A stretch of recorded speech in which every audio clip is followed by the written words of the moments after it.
టీడీపీలో కేసినేని నాని ఎపిసోడ్పై వైఎస్ఆర్సీపీ నేత దేవినేని అవినాష్ కీలక వ్యాఖ్యలు చేశారు. టీడీపీ కష్టాల్లో ఉన్నప్పుడు పనిచేసిన కేసినేని నానిని చంద్రబాబు ఎలా గౌరవించాడో అందరికీ అర్థమైందన్నారు. పార్టీ కోసం 10 ఏళ్లు పనిచేస్తే తీసి పక్కన పెట్టేశారని గుర్తు చేశారు. టీడీపీలో క్యాష్ కొట్టు సీటు విధానం నడుస్తోందన్నారు.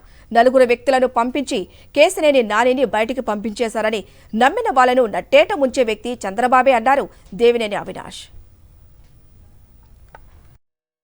ఎందుకంటే ఉదయం లేచిన దగ్గర నుంచి కదా తెలుగుదేశం పార్టీ వాళ్ళకి సంబంధించిన ఈనాడు కానివ్వండి, జ్యోతి కానివ్వండి, ఏబిఎన్ కానివ్వండి, TV5 కానివ్వండి, అబద్ధాల ప్రచారం జగన్మోహన్ రెడ్డి గారు చేసే అభివృద్ధి కార్యక్రమాల మీద ప్రతి ఒక్కరి గారు వాళ్ళకి సంబంధించిన మీడియాలో అబద్ధాలు రాస్తూ గారు ప్రతిరోజు గారు చేస్తాం గారు జరుగుతుంది.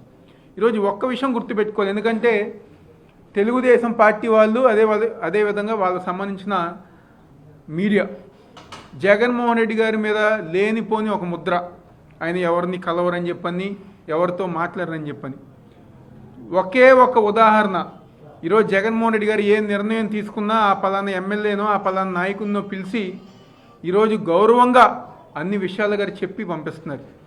10 సంవత్సరాలు తెలుగుదేశం పార్టీ కోసం 2012 నుంచి గారా తెలుగుదేశం పార్టీ కష్టాల్లో ఉంటే ఆ రోజు మీకోసం పాదయాత్ర దగ్గర నుంచి గారా ఈరోజు తెలుగుదేశం పార్టీ ఓడిపోయినా, చంద్రబాబు నాయుడు అరెస్ట్ అయినా ఢిల్లీలో లోకేష్ వెంట ఎవరైతే 10 సంవత్సరాలు పార్టీ కోసం పనిచేసిన కేసినేని నాని ఉన్నారో ఏ విధంగా మీరు గౌరవించారు? ఒక 4 వ్యక్తులు పంపించి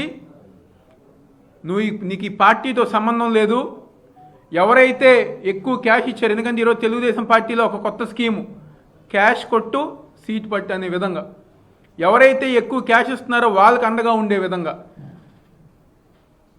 నిర్దాక్ష్యంగా ఈరోజు 10 సంవత్సరాలు పార్టీ కోసం పనిచేసిన ఒక ఎంపీని 4 వ్యక్తుల ద్వారా పంపించి నువ్వు ఈ పార్టీకి అవసరం లేదని చెప్పించిన ఘనత ఈరోజు చంద్రబాబు నాయుడు. అంటే ఎవరైతే నమ్మారో వాళ్ళని మోసం చేసే విధంగా ఎంతకన్నా ఉదాహరణ ఇంకేం కావాలని చెప్పని ఈరోజు ఆ ఒక మీడియాకు కానివ్వండి, తెలుగుదేశం పార్టీ వాళ్ళకి కానివ్వండి చెప్పడం జరుగుతుంది.